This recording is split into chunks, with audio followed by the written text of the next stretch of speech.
कल्याणमधून मोठी बातमी समोर येत आहे। या बातमीनं खळबळ उडाली आहे। न्यायालयाच्या परिसरातच कैद्यांनी पोलिसावर हल्ला केला आहे। या हल्ल्यामध्ये एक पोलीस कर्मचारी जखमी झाला आहे। कल्याणच्या कोर्टात 8 आरोपींना हजर केल्यानंतर त्यांना परत आधारवाडी जेलमध्ये घेऊन जात असताना ही घटना घडली आहे।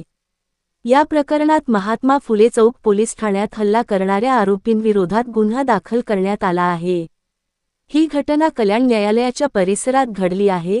न्यायालयाच्या परिसरातच कैद्यांनी पोलिसावर हल्ला केला।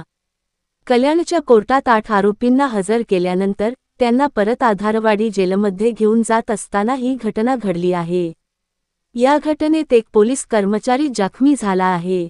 या कैद्यांना न्यायालयातून पुन्हा जेलमध्ये नेण्यासाठी पोलिसांनी गाडी बोलावली होती, पण गाडीत जागा कमी असल्यामुळे पोलीस नाईक किशोर पेटारे यांनी आरोपींना पाठीमागे जाऊन बसा सांगितले।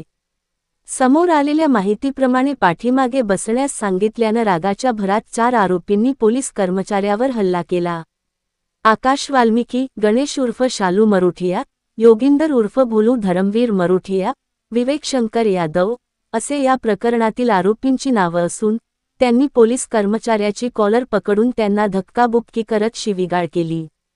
या घटनेत एक पोलीस कर्मचारी जखमी झाला असून गुन्हा दाखल करण्यात आला आहे।